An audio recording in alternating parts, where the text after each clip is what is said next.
¿Qué tal, alumnas y alumnos de secundaria? Les damos la más cálida bienvenida a su regreso a clases, ahora en esta modalidad a distancia. Cabe mencionar que para seguir cuidando de su salud, la de su familia y la de toda la comunidad educativa, la Secretaría de Educación Pública ha puesto en marcha nuevamente la estrategia Aprende en Casa 2 para que continúen adquiriendo conocimientos aún a la distancia y así aprovechar la estrategia que tenemos preparada para ustedes. Le doy la más cordial bienvenida a la maestra Aimé Mendoza en esta sesión de artes. Maestra, ¿le parece que comencemos? Así es, muchas gracias. En esta ocasión les damos la bienvenida a las alumnas y alumnos de primer grado de secundaria, a los cuales les pedimos que se alisten para tomar su clase de artes, la cual lleva por título Los inicios del arte en el mundo. Recordemos que las artes están presentes a nuestro alrededor y que interactúan unas con otras, dándole sentido así a nuestra vida cotidiana. Pues, manos a la obra. Antes de comenzar, les recomendamos que tengan a la mano su cuaderno, lápiz o pluma para que tome nota de aquello que vaya llamando su atención. Una pregunta, maestra. ¿Cómo surgen las artes? Es una muy buena pregunta y para empezar sería bueno responder primero, ¿qué es el arte? Me parece muy bien. El arte surge como una manera de expresión, una creación que reúne elementos como el color, el movimiento, la forma para construir una manera de comunicar una idea o un sentimiento. Entonces el arte surge para comunicarnos. Sí, pero siempre desde el punto de vista del que lo crea, al que llamaremos artista. La mirada del artista dota a cada creación de un sentimiento e identidad propia, que busca conectar los sentimientos y las ideas del espectador de dicha creación. Entonces, al estudiar y más importante, al conectar con una obra de arte, puedo conocer cómo pensaban y sentían las personas que vivieron hace mucho tiempo. Eso que dices es muy interesante. El arte ha acompañado al ser humano durante toda su historia, lo que hace que estemos rodeados de él. Y, para entenderlo mejor, les pedimos a todos ustedes que están en casa que pongan atención en el siguiente video. Vayan tomando nota de todo lo que les llame la atención.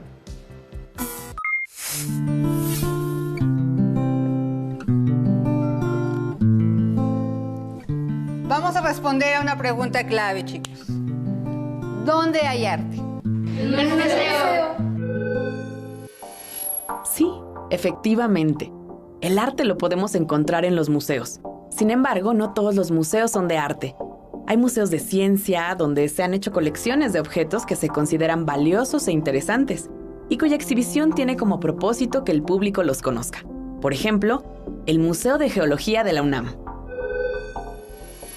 Hay museos de historia, de antigüedades, de figuras de cera y del ferrocarril, de la electricidad, de economía, del auto, del rock, del fútbol y en fin, las posibilidades son infinitas. Aunque las colecciones de arte fueron las que hicieron nacer los museos, en la actualidad, como ustedes lo han mencionado, hay diversos tipos de museos. Fue en la antigua ciudad de Alejandría, en el año 280 a.C., donde se fundó el primer museo. Su función era exhibir la colección de arte del gobierno, así el pueblo podía disfrutar las obras, y al mismo tiempo el museo se encargaba de preservar y promover su estudio. Estas funciones continúan hoy.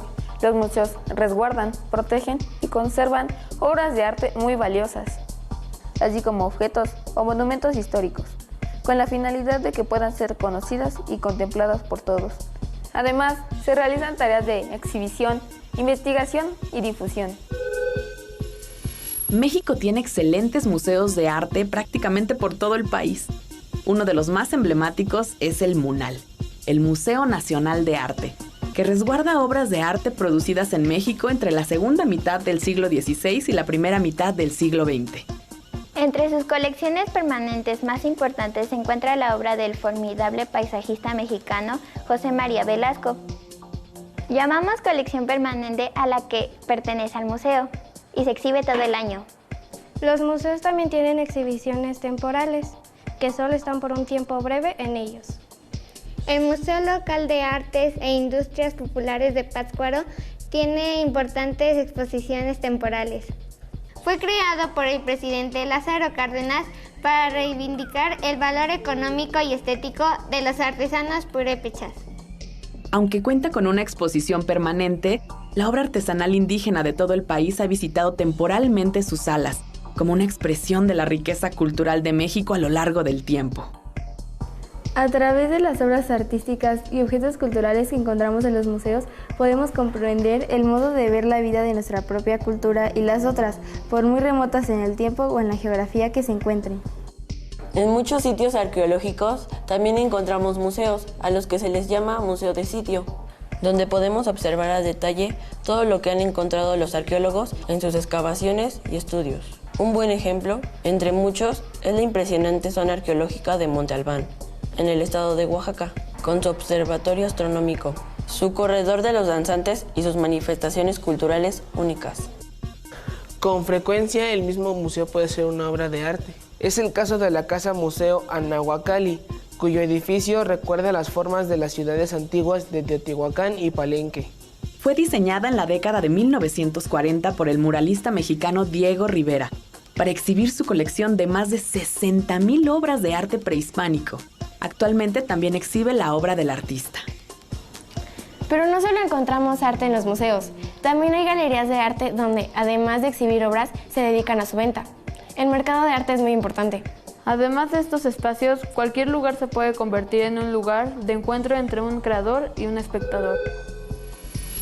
La ciudad está llena de arte y lo podemos encontrar en el metro, en las plazas públicas, en la arquitectura, en la escultura monumental y en el arte decorativo de todo tipo. Y a través de la historia, artistas y movimientos han insistido en que el arte también debe de estar en las calles.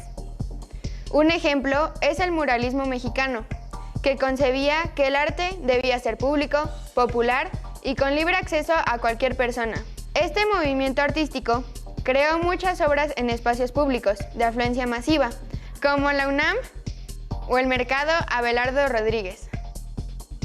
En los últimos años el street art o arte urbano o arte callejero ha tomado las calles de todas las grandes ciudades para construir obras artísticas, a veces de manera ilegal, a veces patrocinada por el mismo gobierno.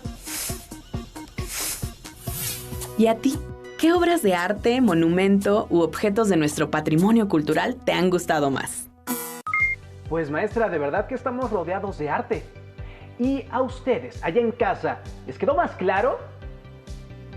Hay que mencionar que estudiando el conjunto de obras y movimientos artísticos correspondientes a una época o a un país, podemos detectar ciertas características que definen el estilo y la cultura a la que pertenecen.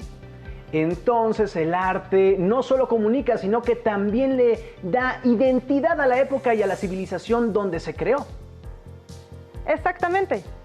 ¿Y cómo podemos dividir las artes para entenderlas mejor? Para tenerlo más claro, podemos dividir las artes en artes de espacio. Las artes de espacio son estáticas porque se detienen en el tiempo y en el espacio.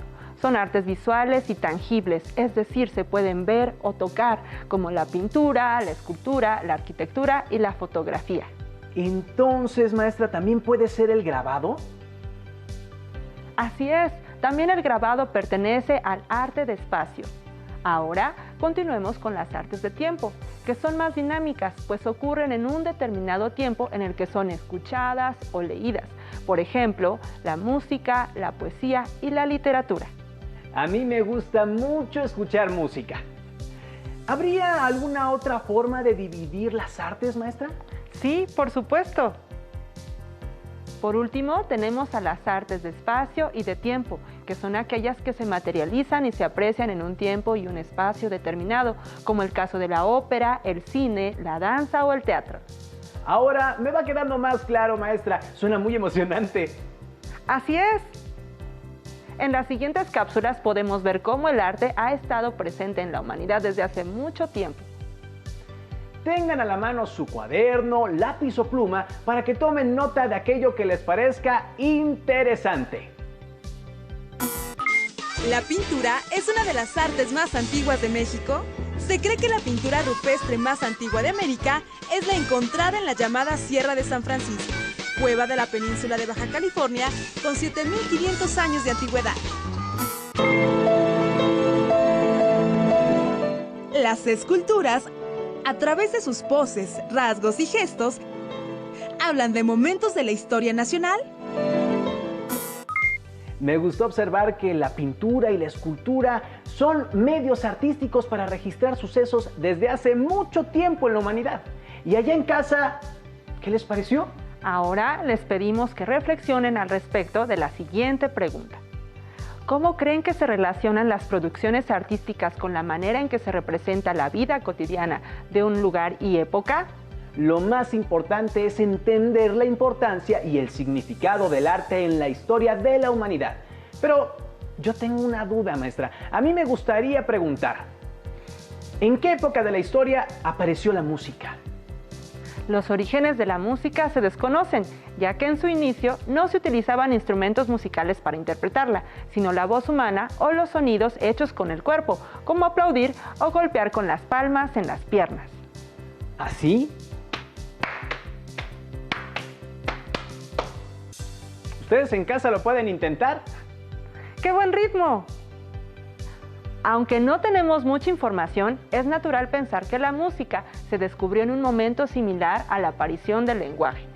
Recordemos que el hombre primitivo en esta época carecía de un lenguaje para comunicarse y solo reproducía los sonidos de la naturaleza o trataba de imitar el comportamiento de los animales o el de los fenómenos naturales. Se puede decir que descubrieron rápidamente que podían generar sonidos, así como tonos mediante golpes, soplidos, fricciones sobre objetos y que podían comunicarse de este modo. Ahora me surge otra pregunta. ¿Cuándo surgieron los primeros instrumentos musicales? Pues bien, hasta ahora el instrumento musical más viejo del mundo se ha descubierto en Alemania y es una flauta hecha con hueso de ave y de marfil de mamut, que tiene unos 43.000 años de antigüedad. ¡Impresionante! Cierto, de forma más elaborada, los primeros instrumentos musicales aparecieron en Mesopotamia y en la antigua Grecia. ¿Y cuáles son los instrumentos? Uno de los instrumentos más reconocidos era el aulos, que era una especie de flauta doble, un instrumento de viento con 2 tubos con agujeros, de 3 a 6, que poseían lengüeta doble, justo como el oboe de hoy en día. El instrumento también existía en Roma y se llamaba tibia. En Grecia, este instrumento se relacionaba con el culto a los dioses Dionisio y Cibeles, que representan los placeres y la fertilidad. Para escuchar cómo sonaba, invitaremos a una especialista de la música, la maestra María Radilova.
Muchas gracias a la maestra María.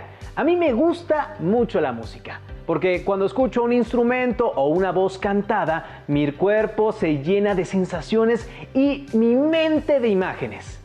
Esa es una función muy importante del arte, desarrollar nuestra sensibilidad y nuestra imaginación, no solo escuchando música, también leyendo un libro, viendo una pintura o presenciando una obra de teatro.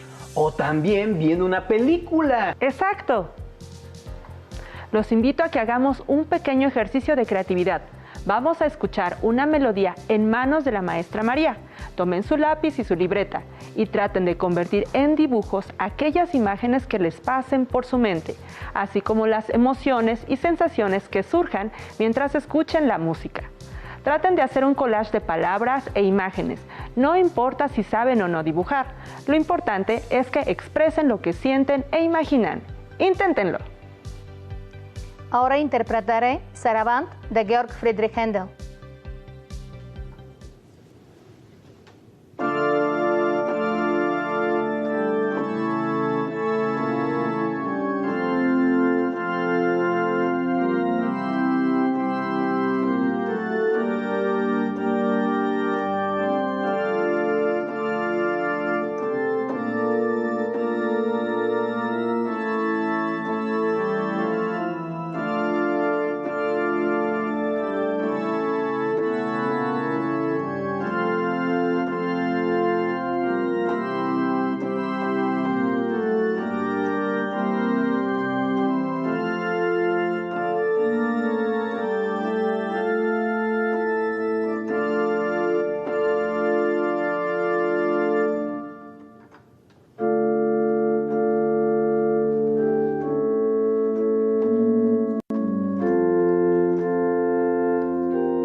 ¿Tienen listo su dibujo? ¿Qué sienten cuando ven sus trazos? ¿Creen que reflejan algo de su personalidad? ¿O les ayuda a saber cómo se sienten en este momento? Eso es un efecto que tiene el arte. Nos habla de nuestros sentimientos, ideas y emociones, ayudando a entenderlos mejor. Ahora toma tu dibujo con una mano y observa las líneas que trazaste, los puntos, las formas o la imagen que creaste. Y con la otra mano vuelve a trazarlo en el aire, lento, suave, rápido o fuerte. Es como dibujar con las manos y al mismo tiempo bailar. Y sin olvidar expresar nuestras emociones e ideas. Esto del arte es muy divertido. Intentémoslo.